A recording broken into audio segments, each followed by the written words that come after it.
साथियों, मैं आज आपको एक किस्सा सुनाने जा रहा हूँ। वो किस्सा है एक जुआरी का और एक इमाम का। जो शहर के बड़े इमाम हैं उनका किस्सा है और जो शहर का बड़ा जुआरी है उसका किस्सा है। और आपने मेरे चैनल को अभी तक अगर सब्सक्राइब नहीं किया है तो आप मेरे चैनल को सब्सक्राइब कर लीजिए। सबसे पहले मैं आपको बता देता हूँ, और बेल आइकन को जरूर दबा लीजिए, क्योंकि आप बेल आइकन दबा लेंगे तो फिर आपको नोटिफिकेशन आपके पास में सबसे पहले आएगा। तो दोस्तों, शुरू करते हैं हम इस कहानी को। ये एक किस्सा है, किस्सा और कहानी। तो ये एक किस्सा है एक गांव का।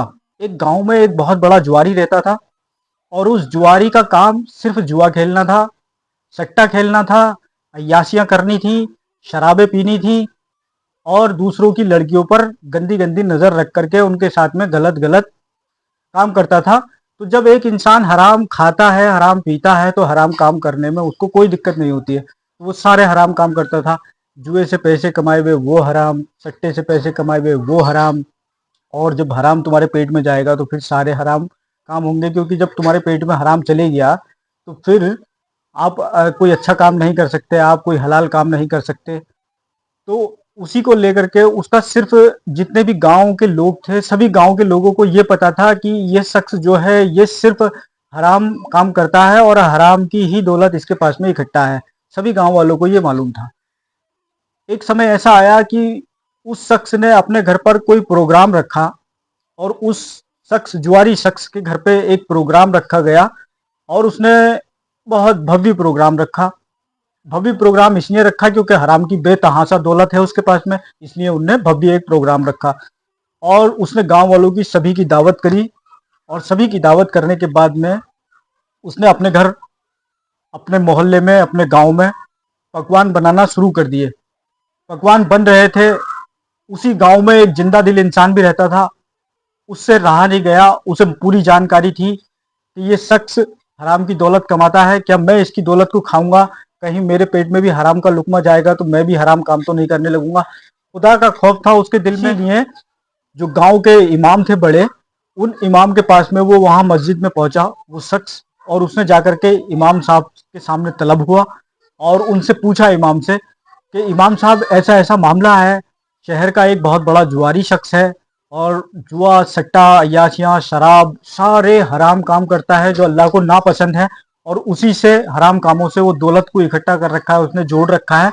उसी दौलत से आज वो गांव वालों की दावत कर रहा है, और उसमें शख्स, मेरी भी दावत आई है। वो शख्स बोला इमाम साहब से, तो मुझे इमाम साहब वहां पर जाना चाहिए, इस दावत को मुझे कबूल करना चाहिए, मुझे वो दावत खानी चाहिए, नहीं खानी चाहिए। इमाम साहब ने थोड़ी देर सोचा, और सोचने के बाद में उस शख्स को जवाब दिया और बताया कि जब उसका सब कुछ हराम का है, उसकी दौलत हराम की, उसकी शोहरत हराम की, उसका सब कुछ हराम का, उसका खाना हराम का, उसका पीना हराम का, तो फिर जब आप जाओगे खाने के लिए तो वो हराम के पैसों से तो खाना बना हुआ है, तो आपके लिए भी हराम हो जाएगा, वो हराम का लुकमा आपके पेट में चले जाएगा।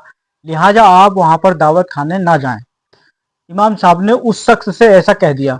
और वो शख्स ये बात सुन करके, इमाम साहब की बात की उसने ताजीम करी, उनकी बात को अपने सर माथे पर रखा, और उनकी बात सुन करके वो शख्स सीधे सच्चा अपने घर आ गया। और घर आने के बाद अपने घर में उसने खाना वाना खाया, जो भी करा ठीक हो गया। इमाम साहब की बात मानी। इमाम की बात माननी भी चाहिए, हमें भी माननी चाहिए, और आपको भी माननी चाहिए। ये एक किस्सा सुना रहा हूं मैं आपको, ये एक किस्सा है एक गांव का। तो ठीक हुआ, वो शख्स तो अपने घर आ गया, उसने अपने घर खाना खा लिया, ठीक हो गया। अब उसी शख्स का कोई काम पड़ता है, कहीं जाना होगा, तो रास्ते में उसी जुआरी के जो पकवान बन रहे थे वहीं से उसका गुजर था। तो जब वहां से वो गुजरते हुए गया आधे या एक घंटे के बाद में, तो उसने जाते समय जब देखा तो इमाम साहब वहां कुर्सी और टेबल पर बैठे हैं, और वहां पर वो खैंचू कर रहे हैं, बिल्कुल खा रहे हैं वहां पर। जो उसी शख्स इमाम साहब से पूछ के आया था, वो शख्स देख रहा है उन्हें खुद अपनी आंखों से, इमाम को, कि यार ये इमाम ने मुझसे अभी मना करा था, और मैंने इनको सारी बात बताई थी कि ये हराम की दौलत है इसकी, ये जुआ खेलता है, ये सट्टा खेलता है, ये अय्याशियां करता है, ये शराबें पीता है, ये दूसरों की लड़कियों पर गलत नजर रखता है। मैंने इसके सारे हराम काम इमाम को बताए, और इमाम ने मुझसे कहा कि यहाँ पर मत जाओ, और मैं नहीं गया इनके कहने से। और वो बोला, मैंने अपने घर खाना बना करके अपने घर खाया खाना, और मैं अब इस इमाम को देख रहा हूँ, तो ये इमाम यहाँ पर खा रहे हैं, और मैंने इन्हें पूरी सच्चाई बताई कि ये हराम की दौलत है और हराम की दौलत का खाना बन रहा है। तो ये इमाम जो खा रहे हैं खाना, तो उसे बड़ी उस शख्स को बड़ा दुख जैसा हुआ, उसने दुख महसूस करा। और दुख होने वाली बात ही है, जब एक शख्स इमाम को बता रहा है कि इसके पास में सब दौलत हराम की है, तो इमाम ने जब उसको बता दिया कि तुम्हें खाना भी हराम है वहां पर, तो वो शख्स नहीं गया और इमाम वहां पर बैठ करके खा रहा है। तो ये बहुत सोचनीय विषय है। तो साथियों, ये कहानी तो यहीं तक थी। अब ये जो इमाम यहाँ पर खाने के लिए बैठे और ये जो इमाम खा रहे हैं और उस शख्स से इन्होंने मना कर दिया कि वहां खाना हराम है, और खुद इमाम बैठ करके खा रहे हैं, तो इमाम के लिए क्या जायज हो गया? या इमाम के लिए ये जायज हो गया, या इमाम के लिए कोई नई किताब आ गई कि हाँ इमाम खा सकता है? ये क्या वजह रही ना मैंने आपसे है, जितने आप मेरे दर्शक देख रहे हैं वीडियो को, प्लीज आप मुझे ये बताइए कि इमाम का वहां पर जाना जायज था या नहीं, ये नाजायज था? इमाम का वहां पर खाना जायज था या नाजायज था? इमाम ने वहां पर खा करके क्या सही करा या गलत करा? इससे हमें क्या सीख मिलती है? ये इमाम हमारे सही हैं या गलत है, इसका जवाब देना साथियों ये मैं आपके ऊपर छोड़ता हूं। मैं इस वीडियो को फिलहाल यहीं पर खत्म करता हूं और मिलता हूं किसी और वीडियो के साथ। दर्शकों, मैं आपसे एक बार और कहना चाहता हूं अपनी तरफ से कि जितने भी मोमिन मुसलमान भाई हैं, मैं सब मोमिन मुसलमान भाइयों से अपनी तरफ से कह रहा हूं, हराम खाने से बचो, हराम कामों से बचो। और ये हराम खाने से, हराम कामों से हम बचेंगे तो इंशाल्लाह हम अल्लाह के नज़दीक रहेंगे, अल्लाह के रसूल के नज़दीक रहेंगे। और अल्लाह पाक से हम दुआ करते हैं, अल्लाह पाक हमें अच्छे काम और नेक काम करने की तौफीक अता फरमाए और ये हराम कामों से दूर रहने की तौफीक अता फरमाए।